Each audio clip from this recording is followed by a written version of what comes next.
Welcome back, ladies and gentlemen, to WCS EU Challenger. My name is Fear Dragon, and I'm joined by In Control. Dun, dun, dun, dun. Is that my song? That's your song. Ooh, do I get a say in that? I mean, if you have a better one, I'll take suggestions. I would take Three Doors Down, Here Comes My Savior. You're a little too old for me, man. I don't think I even know that one. You went straight to the dating website. Interesting. Jeez Louise. All right. Well, ladies and gentlemen, our next match is going to be Alazer versus Petit Drogo. This is going to be an interesting one. It's our Protoss versus Zerg, first one for the day. And I am really looking forward to this because I feel like both of these players actually like to get pretty aggressive for the most part. They get pretty aggressive, but there's also this really fun spin that happens in StarCraft, especially with this kind of younger generation of pro gamers, where these two guys are two of the most adamant practice partners for each other and have been for several years now, where I think back to Petit Drogo and Alazer preparing for BlizzCon even, and actually relying on each other to infamously play 30 games in a row in a day or something like that. So they know each other very, very well, which isn't entirely unique, especially in the European scene, where I feel like a lot of these players put a lot of time into studying each other, practicing with each other, and doing that. But specifically these two, it's a rough pair. What do? Do you go to these builds you're not familiar with, or do you just stay tried and true with what you do think works? I think it's reflected in their matchup history. I think they're sitting at a fairly even series win rate against each other. Even map win rate against each other is fairly even. But I will say that more recently, at least this year, Alazer seems to have taken a little bit more dominance over Petit Drogo. So it can definitely go here either there or whatever way, but they also were staying at the Unity House over in Korea at the same time, so they got even more of that practice against each other. So a lot of kind of weird factors going into this one. They're there together right now? I know Alazer's in Korea. I don't know if Petit Drogo is still there right now, though. Okay, well, yeah. So kind of keep that in your minds as you see some of these builds. Maybe it'll get wonky, maybe it won't. I think kind of the default StarCraft mode for a lot of pro gamers is like, yeah, they know me, but I'm not going to get too crazy. Both players will probably stay within their comfort zones, but it is a best of 5. Like I said earlier, it's one of my more... It is my favorite. I like best of 5 into best of 7 because beyond that it gets a little bit crazy. We haven't had a best of 9 or something like that in a while. Where you just start reusing maps? Yeah, it gets interesting at that point in time, and probably a little bit redundant. But both these guys fighting for that honor of moving on in this challenge, or the Challenger Finals playoffs. What do you call it? Yeah, I guess You're the host. No, playoffs. what is it? We're gonna call it the playoffs. Just the playoffs. It's just the playoffs. Come on. We move into the semifinals. No, let's call it something else. Let's call it Mike Morheim's Tournament of Death. How about that? What? We were just feeding to the people top of Reddit. We're just feeding people to Cyril, basically. No, I mean just something more exciting. But right. Okay, we're getting started. Fear Dragon. Yeah, first map is going to be Acid Plant for this PVZ. We're going to find out who is going to move on to the semifinals to face off versus the winner of the other remaining match today, which is Showtime versus Thermal. Definitely going to be an interesting one. They're not facing Cyril, so they have to be happy with that. Yeah, you always feel a little bit better when you're not on the side of the bracket with Cyril, of course. But we're going to be starting down here in the bottom right on top of the red Protoss player. It is Petit Drogo. Did you know the P is silent? I've heard so many things about how to pronounce his name, and the only one that I know is actually true that he has said is he just doesn't want to be called Tit Drogo. I was just going to try to get you to say that, but you did it for me, so I appreciate that. Oh, okay. Wonderful. Yep. Who's the other player, though? Fear Dragon? We've got a whole musical thing and everything. Yeah, spawning up here in the top left, we have our blue Zerg player. It's Alazer. Team Clash. No tit in that one. No, there is a Q, though. Yeah. Early broadcast, by the way, I felt bad. We've had this in every stage of StarCraft. But it's like people are calling it Q-Lash. Q-Lash? And they're like, no, we're Clash. It's just clever. It's like, oh, yeah, I can see it now. It's one of those names that I feel like is almost a little too clever, and nobody really picks up on it for a really long time. But it's also like, what's the payoff? Is there a sponsor with a Q, or... No, we're Clash with a K. It's for Google results, man. I'm a software dev. This is the thing. If you Google Q-Lash... And Q has got to be one of the lower common denominators, I guess, for anything you search on Google, I guess. Yeah, I guess it's probably not many words begin with Q, so Not as much. good search. You know what? This is actually a genius move then. I'm growing more impressed as we learn more about this name.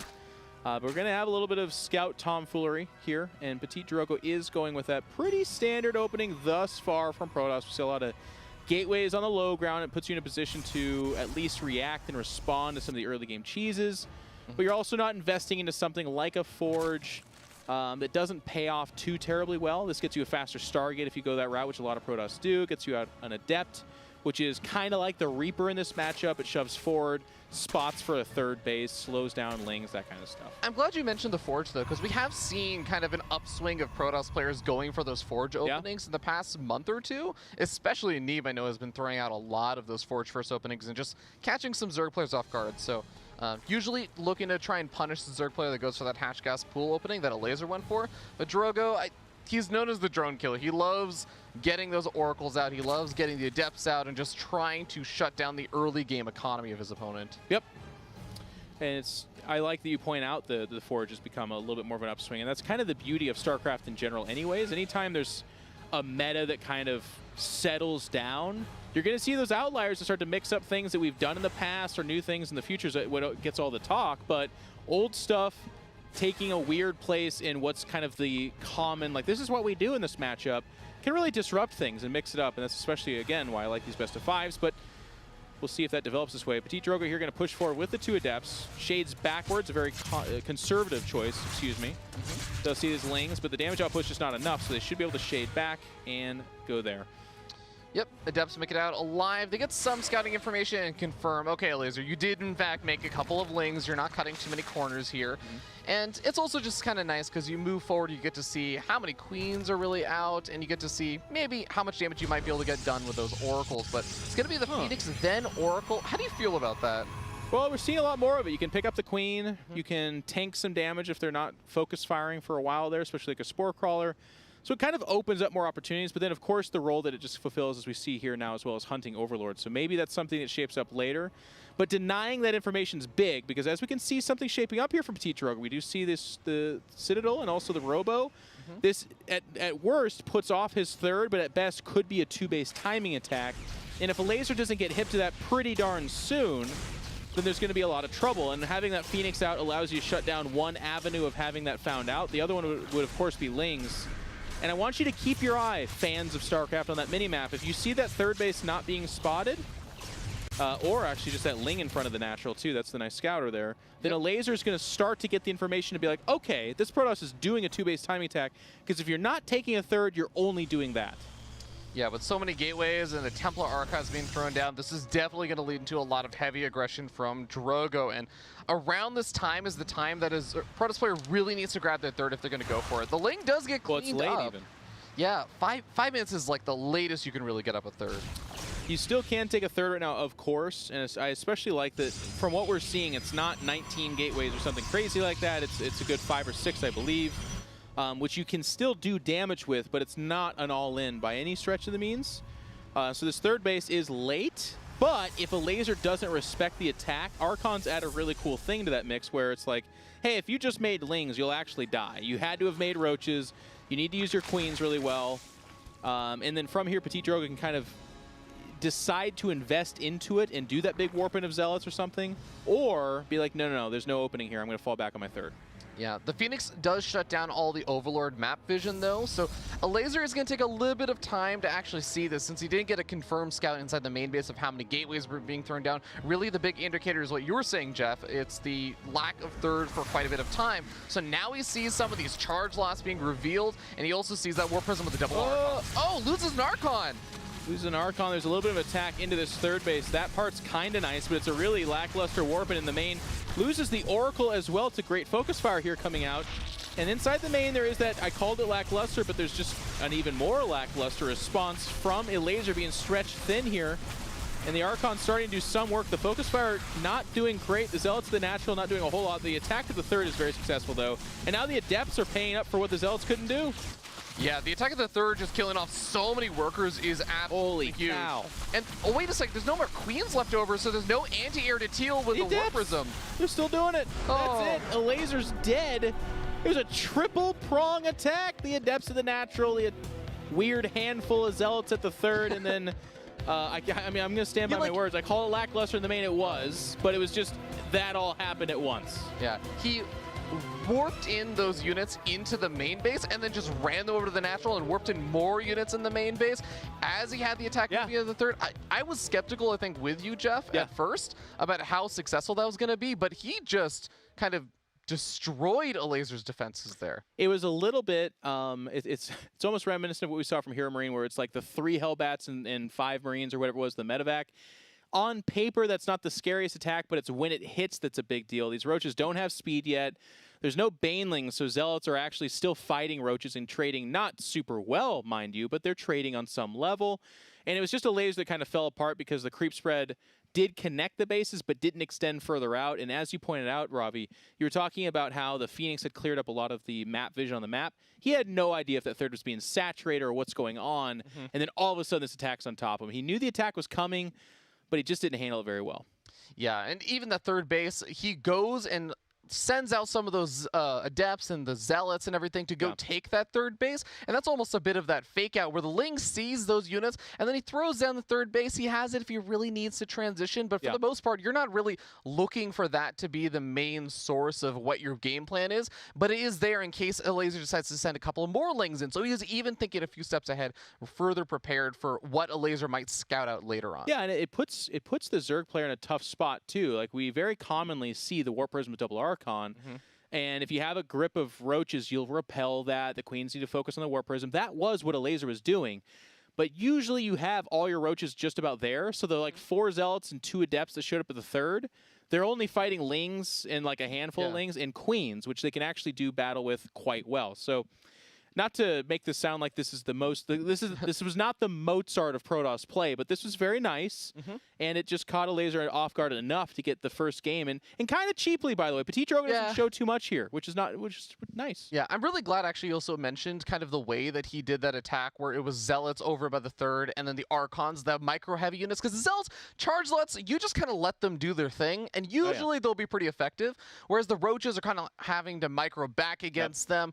Whereas the Archons in the main base, you have to focus all of your attention on that. So I like that Drogo was able to force his opponent to split up his attention in multiple different locations, whereas he was able to kind of really focus his efforts in one place, which is a little bit easier for him, kind of taking the control. And I would say that's a big part of the reason why we saw the result we did. If a laser handles that better and just has his army split up a little bit more, it's a late third, it's not particularly saturated, there's not a lot of gateways or tech behind this at all. I'm not saying Petit Drogo is dead, but he's not in a fantastic position. But that's neither here nor there, as the laser did crumple. All right, we're going to be starting down here in the bottom right-hand corner of Neon Violet Square. On top of the blue Zerg player from Clash, it's a laser.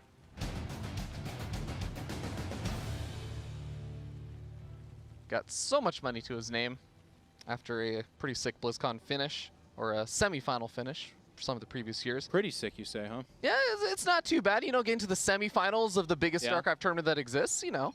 But spawning up here in the top left, we have our red Protoss player sitting up 1-0 in this best of 5. It's Drogo.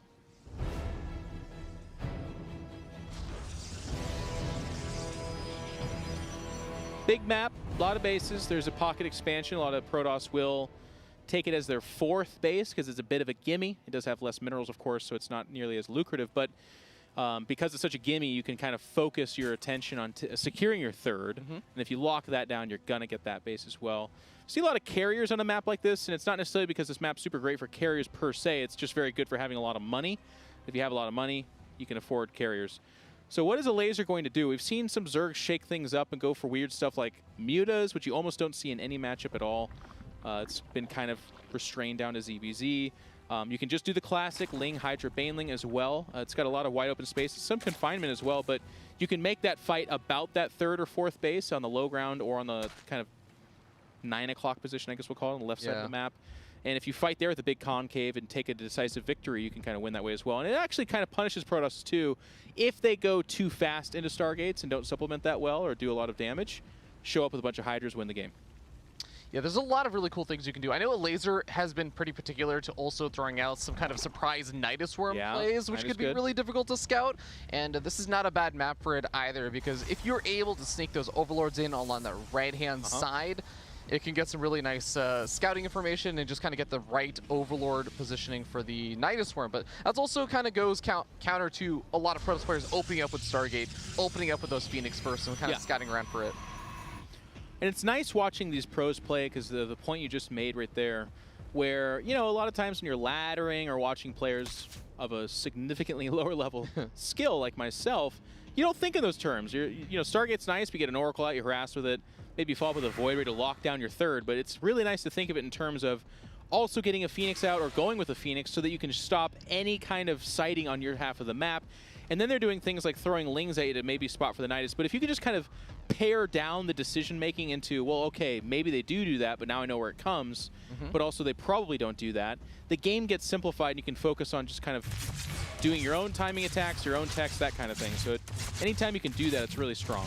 All right, Phoenix first going to be the choice from Drogo. The Adept does manage to escape out of there after taking a bit of a beating, so it can move back in with its partner in crime a little bit later on, but no, just going to retreat back. This is a pretty big wall off to area to try and go for, so I kind of do like just playing a little bit safe, getting those Adepts back home. And we're seeing Petit Drogo opting to do a very similar opening, at least thus far. It's going to be that Phoenix first, followed by the Oracle.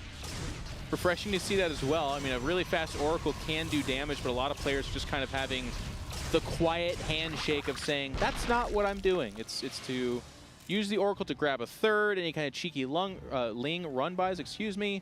Or if you really get greedy and don't actually have defenses at your base, yeah, I'll show up and do some damage. So it's a nice guaranteed cost to the Zerg, but it allows the Protoss to lock down a base. Now, Petit Drogo is going to take that pocket base as his third.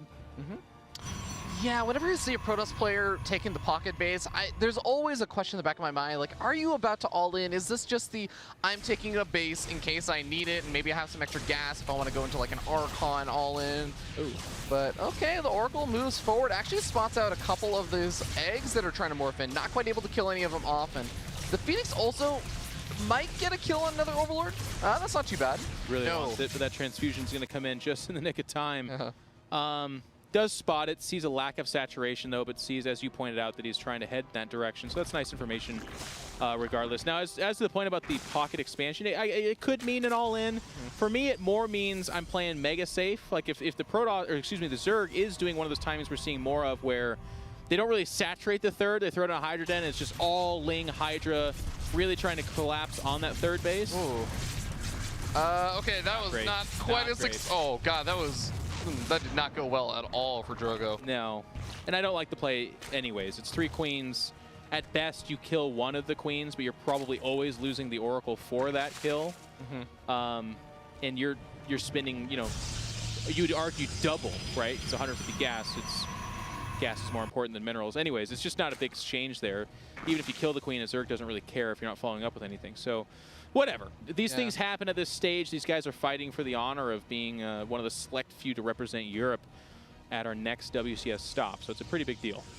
Yeah, the unfortunate side of this, though, is that by losing not only both of the Oracles, but also the Phoenix there, Drogo doesn't really have any sort of information out of the map anymore. He's going to have to rely on hallucinated Phoenix scouts, most likely, from the sentries, but that means you're going to have less force field energy. You have to wait around for that energy, because he doesn't actually have that right now. Well, Oracles are just such an incredible... I mean, there's some players that would probably even spend the money to make a third Oracle right now. Drogo is not doing that, which tells me that we're heading towards a timing attack. But to your point, the ability to just kind of constantly keep tabs on the Zerg army and their tech is a massive part of every Protoss' gameplay, of course. It's just a fundamental StarCraft thing, right? Like, if you just don't know what your opponent's doing, there's a certain element of gameplay that you're just kind of missing out on, and you're making some guesses, which can be okay. But we're going to have the 4th base actually be the object here that Petit Drogo is going to head towards. And we do see the Hydra Den. No, excuse me, not the Hydra Den, the Lurker Den being made here for our Zerg player. And that has been a little bit of the meat and potatoes of ZVP right now. Phoenix is not going to get in there to scout out that Lurker Den. That would have been a really nice reveal for Drogo, because he would probably be focusing a lot more effort on Immortal production if he saw that. But instead, making that Warp Prism, getting up a lot of charge loss and Archons, he can still hit a timing here, though. It's interesting. Roaches here are a bit weird. You see a lot of Hydra Ling, Baneling into Lurkers. To add Roaches right now, when the Protoss typical composition, by the way, is very much so Immortal base, followed by Templar, and then into Stargates, I'm going to flat out say I don't like it. I imagine a lot of them are going to get made into Ravagers, which is a lot cooler, of course. I still think more Hydra Ling and Lurker and Banelings would be better, but, you know, Laser's he's the pro. I'm just the guy at the desk.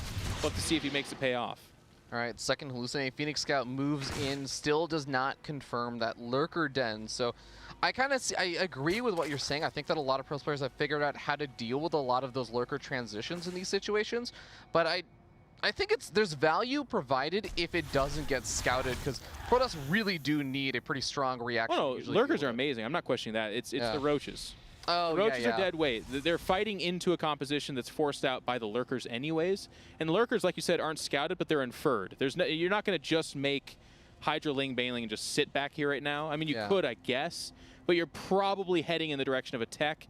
And Lurker is that nice halfway point. It's not quite a Greater Spire. It's not quite Ultras, but it gets you there and can do a lot of massive damage. And that's why I'm really... I don't know, I'm questioning the Roaches, because it's like, why? What do they add for you here? But we'll see. Okay, he's going to get ready to move in, and the Immortal count is decently high. He's got 4 Immortals. He's got Storm. He's warping in that kind of frontline buffer. And remember that Warp Prism's still waiting for an opportunity to move in, but the Hydra is currently denying it. To be honest, so not to be too... Well, we're going to have the big fight here in a second here. A lot of Storm. If you can kite backwards and try to lay that down on the Hydra is really strong. To make my point a little bit clear here, though, I actually don't think the Immortal count's very high. Lurker's now embedded in the ground over there, and it's not the super strong Protoss army that can shove in that direction. A Laser's going to move forward, sensing weakness. Taking some storms in the teeth, though, but the Lurker's still remaining fairly untouched. Another massive storm. Pulling back is a Laser to that kind of fire base. Yeah, but the Immortals are staying alive so far, and most of the ground units buffering for those Lurkers have been taken out. Now we end up seeing Drogo start to pounce. Really nice surgical play there from Petit Drogo. A lot of players might have just gone for the all-out attack on that, but actually kiting backwards and landing those massive storms was the order of the day there to kind of pick that army apart.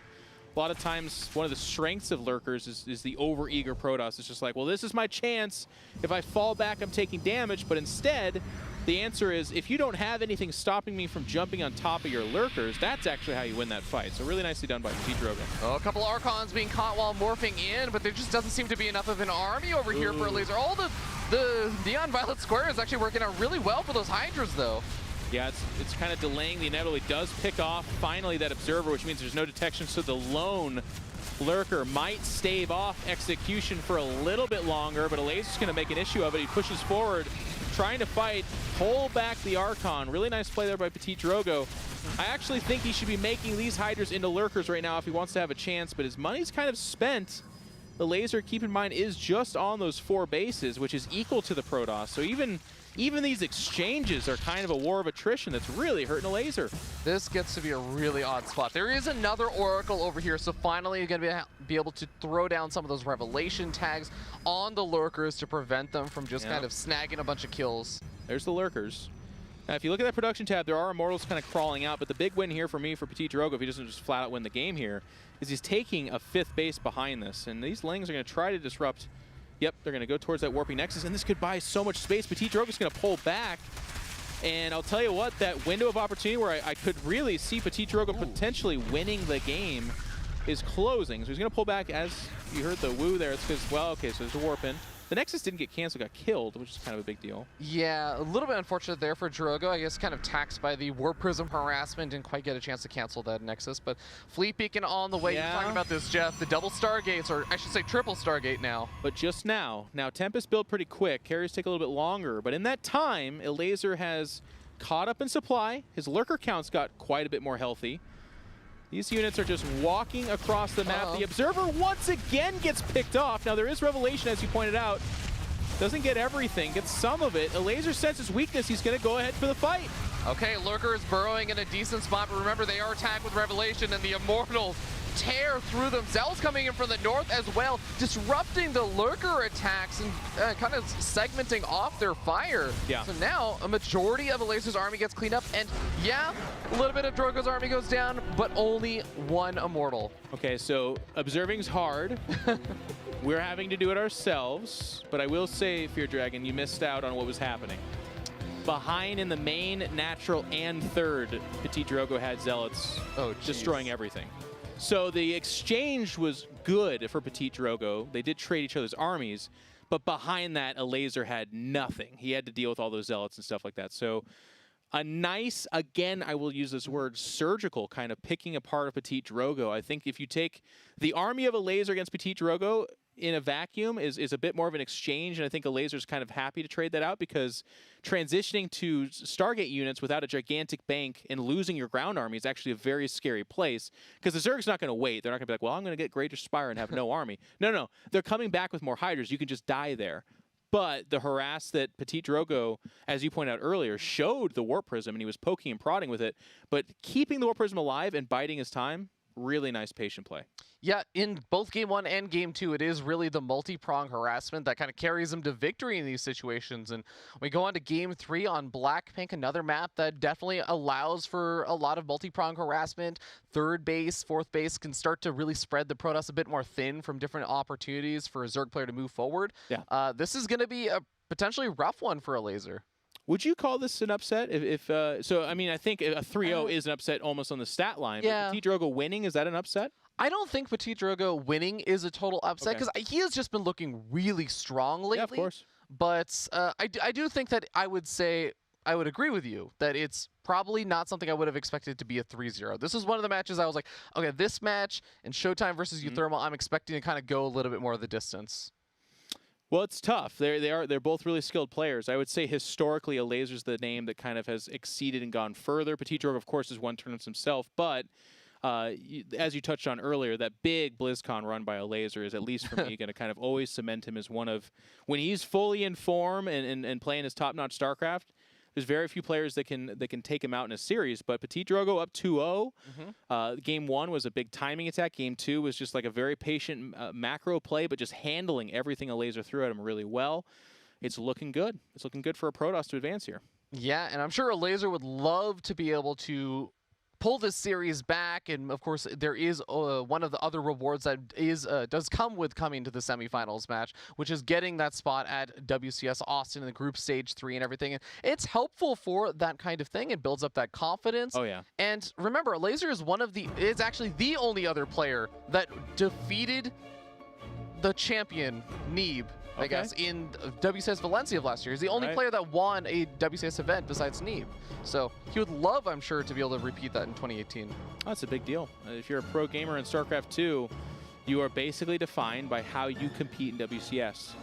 And that kind of, that's extreme, but it solidifies our place in this pro gaming world. Okay, well, we're going to be starting up in the top right-hand corner of the map, top of the blue Zerg player, currently sitting down 0-2, but not giving up just yet. It is Alazer.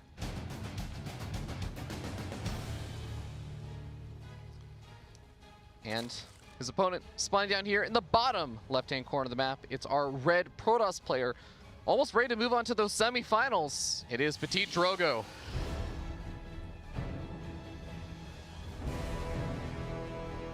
And I have to say again, it was very good fundamental Protoss play, which I think a lot of people kind of underrate and just assume like, yeah, of course you kite against lurkers, of course you pull back. I was about to point out and did point out that 4 or 5 Immortals, it's actually not that many. You can go double Robo and have a lot more. But he had 5 or 6 Templar, a couple of Archons. He had the right tools, and he used them really well too. He fell back to the shield batteries. He fought to make the lurkers burrow in a non-important spot, peppered them with storms and peppered their support with storms, fell back, and then when the support was gone, jumped on top of the lurkers. Now, again, like I said, that there's probably nobody in chat being like, oh my god, I thought you just A-move everything at it, and that's how you win. It's like, no, I'm not saying it that way, but what I am saying is going up against the laser, on this stage, fighting for a chunk of $10,000 in the better seeding into WCS Austin, which is the place to be if you're a pro gamer for StarCraft 2. It's harder than it sounds, and it's really cool to see a young player like Petit Drogo really put it together. The work is paying off. Yeah, he's doing a really, really nice job with this, and we'll see if he can pull it off once again in game number 3. So close. But this is, I feel like, the time that someone like Alazer loves to just get hyper aggressive. This is when he starts doing the things like busting out the Nidus Worms. He starts busting out early game all-ins without even maybe taking a third base. He is known for kind of doing this stuff in these situations. I do agree, and it's one of those interesting, incredibly difficult to master, and even then, if you master, there is just luck in this game as well. But like, you're up 2-0, great time to cheese. Guess what? You're down 0-2, also a good time to cheese. Good in like bunny ears though, right? Like it could be good or it gets put down immediately and it's really bad. But it is going to be Petit Drogo that at least so far is doing exactly the same thing. So I feel like no matter what Alazer does, that's got to start factoring in. If a guy's doing the same build every game in a best of 5, you need to start kind of figuring. Every build has a weakness, so do something. It's just hard to do in your 0-2. Yeah, and I feel like the Stargate openings, pretty standard, and I feel like what you're almost referring to is just that kind of follow-up charge lot, Immortal Archon attack that we've been seeing from Drogo repeatedly. Yeah. So what kind of stuff would you like to see, like maybe coming out from Alazer? Do you feel like one of those early attacks would work? Yeah, I mean, like you were saying, Alazer's known for it, so perhaps that's part of the reason we have to talk about why he's not going in that direction. But a Nidus attack with a bunch of queens and roaches is actually quite strong against someone that's opening up Phoenix, then Oracle, both of which are not particularly helpful against that. It forces the Protoss player to either have 3 or 4 gateways because they sense that attack coming, or if they're just on the one gateway and they just have those units, any Nidus attack at all kills you. The other thing here, too, is Petit Drogo's shown that he's going to hunt Overlords with that Phoenix, and then the Oracle comes out and kind of goes to the 3rd. So he's not really seeing the main. He's not seeing that there's a layer there or not. And if you can start to dial in on that kind of stuff, you can kind of craft an idea around it. Even a Robo and Citadel after this, by the way. This is greedy play. I'm a Protoss player, and I'm telling you right now, that's really greedy play. It's a Robo and a Twilight off of just one gateway. The second gateway, sure, is now finishing up, but... And a mostly unused Stargate. It's a Phoenix and an Oracle.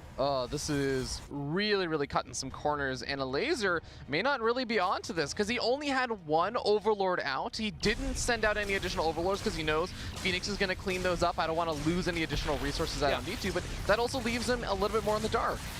Well, I don't know that he's in the dark per se. I think it poses a really hard, almost game of chicken to your opponent, where it's like, do you think I'm going to keep doing this thing every single game? Because this is so greedy. But if Alazer's like, you know what? If you're being greedy, I'm going to take this risk, and then you face the Protoss switching it up, and he has 5 gateways all of a sudden. Yeah. And then you're just in trouble. So there's all these kind of crazy mind games at play, so I don't want to get too deep into it, because frankly, I'm not smart enough to guide us effectively through it. But I will just say, it's not as easy as Alazer, just attack him and win. But I hope to see some developments if this series does continue.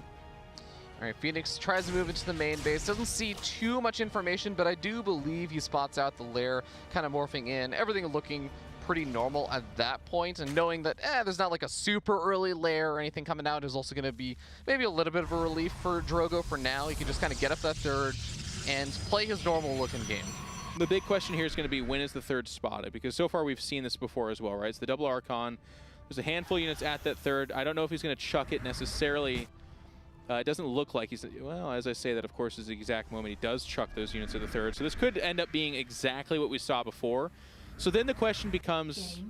Well, there's going to be a pause here to give some time to talk about this. But the question then becomes, hey, Alazer, are you going to be able to react better this time? Because he had roaches, he had queens, he had lings. He didn't have too many drones. There's nothing like that. He just didn't handle it well micro-wise. And if he handles it well or better this time, maybe he won't die. I mean, even doing small things like being able to get the snipe off successfully with the queens on the warp prism, you shut down additional warpins in the main base, and now suddenly the main base isn't spiraling out of control, and you're starting to make the fight really just happen in one location instead of, 3 or 4 different locations. So I agree. There's definitely some things that he can do in this situation to maybe handle this better if he's going to just end up encountering the same kind of attack. He's got to feel like he is. Well, we're getting back into the game right now, and let's get right into it. because this attack is happening as we speak. So there's that handful of units. There's the chunk of units.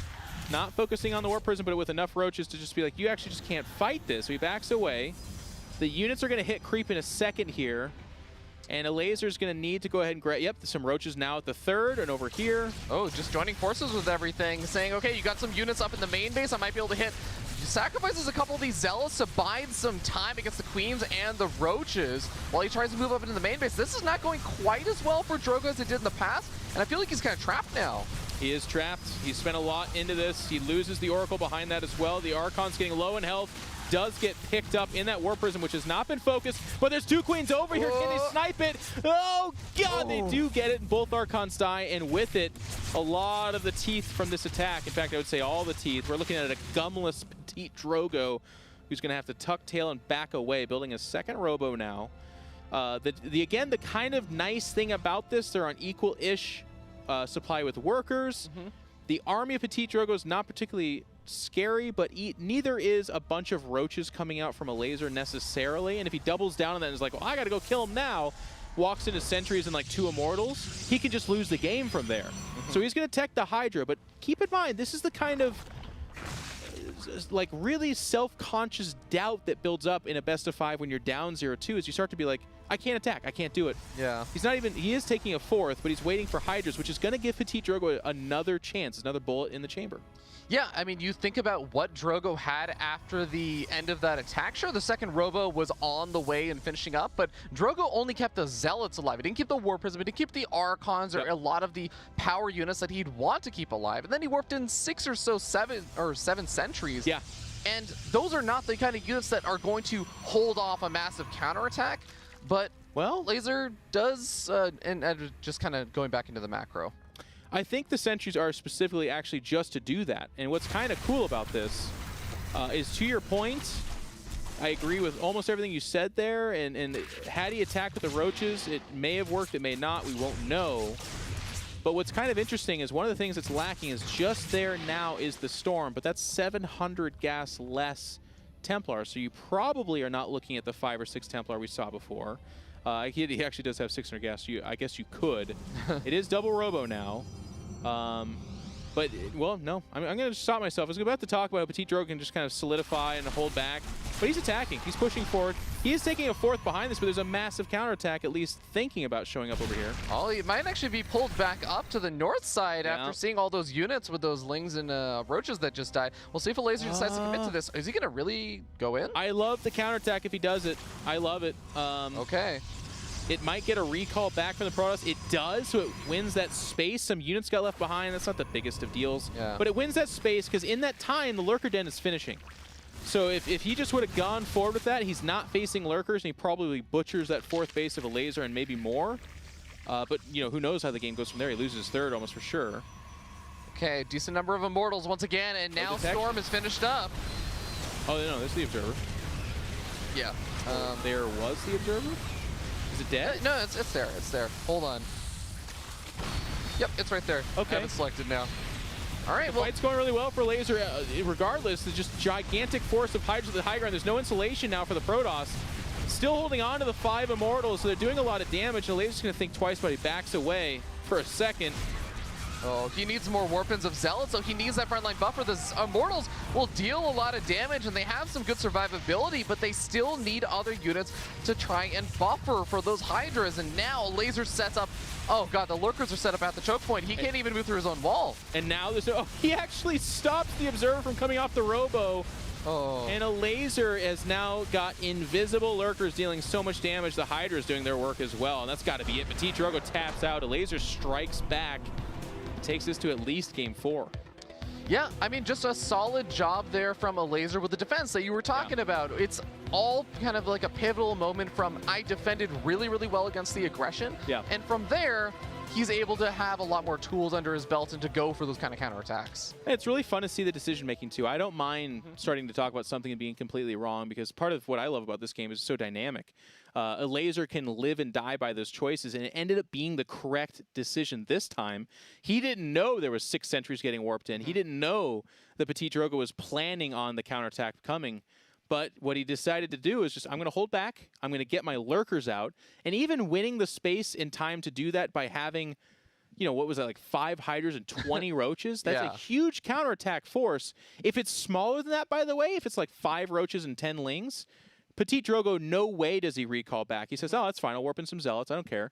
And then he pushes forth that attack against a lurkerless army. That would have been a different story. Yeah, and I think it just kind of goes back to how these players have played so much against each other. They know each other so well, like you were talking about before. But ladies and gentlemen, we're going to be hopping to a short little break. Give these players a moment of respite as they figure out what they're going to be doing in game number 4. We'll see you guys in a little bit.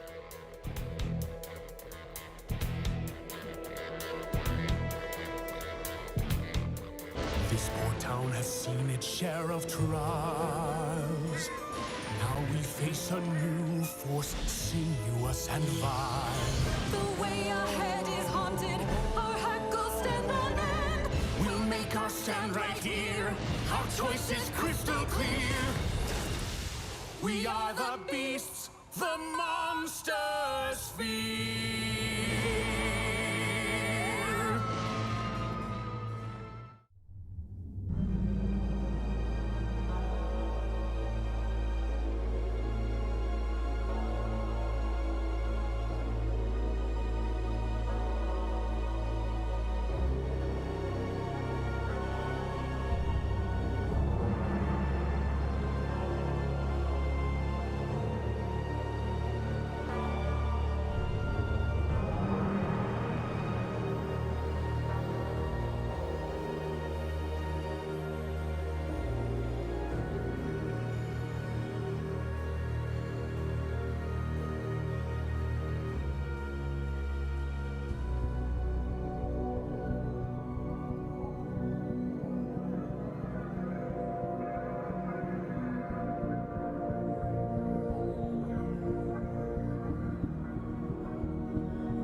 Welcome back, ladies and gentlemen. You are watching WCS European Challenger, the playoffs. I am Fear Dragon still, and I am still joined by In Control as we get ready to hop into game number 4. Yep. Nice to see a laser strike back. 3-0s are great for the schedule, but a little bit less exciting for the results. And of course, we know these guys, they've been around for a long time. It's fun to see not people go quietly into the night, I suppose. Yeah, I was a Give 'em fight. little worried after the first series because like I know Cyril probably pretty heavily favored versus Stefano, but even the second series I was like, oh man, is Hero Marine about to all kill like 3-0 this? But we're starting to get some good series, I would say. Absolutely. It's heating up the competition, as you could even say. But they did have we had a little bit of a break here to catch our breath a little bit and get ready to get into this next game. Both these guys are eager to do it. The map is going to be Catalyst, which what are your thoughts on that one, Robbie? It is like the most normal and bland map ever, but it still yields a lot of really fun and cool games. Like it's that weird thing. I feel like we always have that kind of map that there's nothing super striking about it because you have maps like Abyssal Reef, which is underwater. You have maps like Neon Violet Square, which is named off of the Neon Violet Squares. And then you have Catalyst, and you're like, this is a desert, and there's some sand. Robbie, these scathing reviews. So bland. Well, unbeknownst to you, perhaps, bland is a compliment in StarCraft. If it's bland, the pro gamers feel comfortable. Speaking of pro gamers, who are they, Robbie? Well, in the bottom right of Catalyst, we're going to be starting on top of our red Protoss player. He is going to be the Frenchman, Petit Drogo.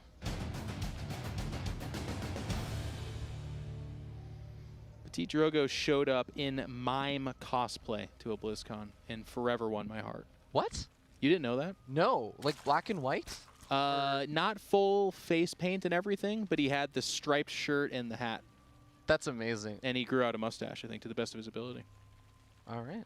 Well, spawning up here at the top left, we have our blue Zerg player, who I can't think of any times he's cosplayed, but I'm sure he would love to win this series. We have a Laser. A Laser, one of the best chess players in the StarCraft scene, I will say, by the way. I am Really? amongst the people that used to play with him. Got a little bit tired of getting my butt absolutely kicked, and has, as such, has not accepted his request to play more games. Oh, well, you know, go figure that someone who is really good at strategy games would be really good at chess. I know. You'd think, right? He just stood up to us, the casters. Tasteless is very good. Artosis, when he plays, is actually quite okay. But when we face some of these young bloods that are extremely talented in just about everything strategic, like on a Laser, we get put in our place pretty quick. I mean, it's hard to keep up mechanically at your age versus someone who is or something, right? In chess? The old age joke, is that right, Fear yeah. Dragon? Well, All right. Just because Tasteless is twice your age, man, doesn't mean you need to tease him about it, you know? Look, here's a weird thing. I'm just going to say it. A Laser's been building his spawning pool in a really weird spot.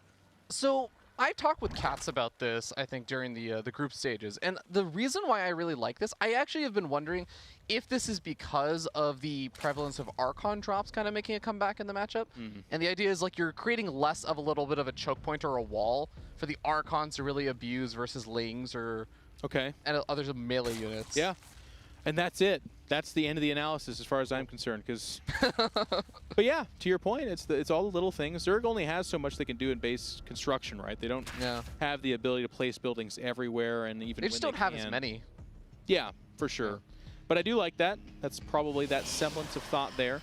Petit Drogo is still just doing the exact same opening, which I don't want to make it sound like that is the worst thing, but what I do want to say is in a best of 5, be on the lookout for a player to potentially pounce on that. Now, again, the narrative for the behind the scenes on this is maybe Petit Drogo feels comfortable doing that because he knows a Laser won't shake it up. Yeah, it's kind of funny because I feel like a Laser is the type of player who would normally shake it up, but this then goes even further back into the these guys know each other so well, so maybe a Laser has tried to shake it up and something always goes horribly, horribly wrong versus Drogo. Okay, well, a bit of a tempo shake up here. It's not going to be the Phoenix first, it's going to be an Oracle, presumably really to make its way across the map. I really like this because in all of these games so far, granted, I mean, it's off the back, the Overlord scouting out, it was Phoenix first. Yeah. But a Laser's always been a little bit slow about making those Spore Crawlers, and he may have them coming out maybe just 4 or 5 seconds late this time, which allows the Oracle to get some damage. But he sees it as it's coming out, and you can see the Spore Crawlers, they build pretty quick. They're approaching 50%, so it might end up costing like a drone or something, but it's not going to do almost anything. Yeah, he goes to the third base first anyway, so this is a small little window, but you're right. It's not going to really be too devastating. Kills off some larvae, I believe. Kills off one of them, so just doing small bits and pieces of damage wherever you can. And now the wow, I was going to say, that's ambitious. It's also worth noting, Drogo never actually went for any kind of adept scouting in this game, did he? And he's changing things up. No Robo, no Twilight Council, more gateways. Scouting Overlord in the main came from the natural area, which might tell Petit Drogo that he's safe to build stuff over there.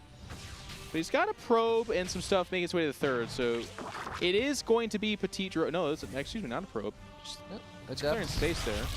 Yeah, focusing on those oracles. Kills off a drone trying to morph into a spore caller over by that third. We got another spore caller coming down a little closer to those queens, but okay, just clearing out that Double third Robo. base.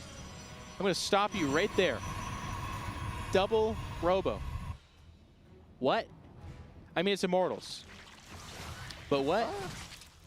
I mean, okay, so he's going to put on some pressure with the Adepts and the Oracles to kind of just buy space for himself as he gets up a third base, but he's just going to be able to pump out a ton of Immortals off of this and get to a really nice spot. I mean, if you think about it, Laser has been making a lot of roaches these games. It's making a lot of roaches, and wow, this is doing some damage, by the way, so far. He's going to shade away from this as well. Queens are going to go ahead and follow that. Oh god, the Spore Caller at the third. It never got moved over to the mineral line. Recalls them back. Okay, so here's what I'm doing. So this is weird. Usually you don't do it in this order. Petit Drogo has noticed, I feel like, in the last few games that there's not a Ling, Roach, Ravager attack coming. There's no early Hydra attack coming. There's not a significant number of Lings.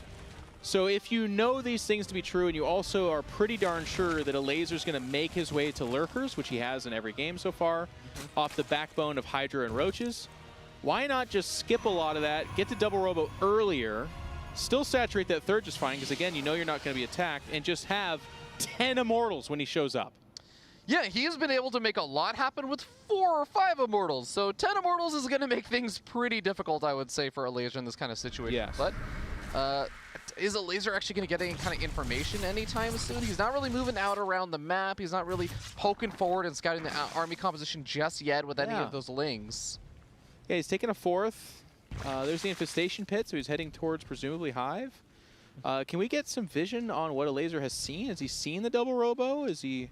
No, definitely has not seen the Double Robo. Hasn't confirmed how many gateways are in the main base or anything. So, I mean, what if just the Archon attack thing shows up here again? Is he just that confident he can hold it off? It's not. Yeah. I'm just saying for him, who doesn't know it's not coming. Yeah, I think that the Roaches may be enough in that kind of situation to hold it off. Like, it might be a little bit difficult, but well, okay, a couple of Lings make their way into the third. They do confirm, I think they only saw one of the He has to know. I mean, with the second you see 10 sentries like that, it doesn't matter. You know it's coming. You know that this is actually one of the attacks that Petit Drogo got famous off of in the PvZ matchup. But yeah, it's Stormhost, which is a great response. It's just a question of, like, if this attack shows up at the third, it can clear off a wave, by the way. Not super well, but if that's all they're fighting. I feel like normally the big advantage of Stormhost is that you're going to have multiple rounds of these units coming out, but this, I feel like, Drogo's not going to wait around that long. He might only have one round of these Stormhost Locusts. Yep, he does grab a few of the Roaches there. Ideally, he's not fighting them, but look at the Stormhost just disappear. And now here comes another wave, but it's disjointed. The fighting force here is just not that much. The Immortals are untouched. This is not looking good for a Laser. Supplies are fairly similar, but it's the fighting power. Now the Queens get picked off here as well. Oh man, this is just pretty devastating. A Laser just doesn't have enough units, and the Swarmos are just dead supply right now. Swarmos Locusts are going to be off a cooldown another 5 or 6 seconds, but he's not even going to wait around that long. GG. Drogo advances on to the semifinals, and also, of course, going to be feeling really, really good about that kind of solid victory. Shows us the same opening every game, but slight different variations in what he's doing with it, save for, I would say, that kind of Archon thing. But that worked once and then didn't work. But I mean, this is crazy to kind of break down. There was no Protoss upgrades behind this that I saw, so it's like a 3-base, partially saturated third, all about that timing attack.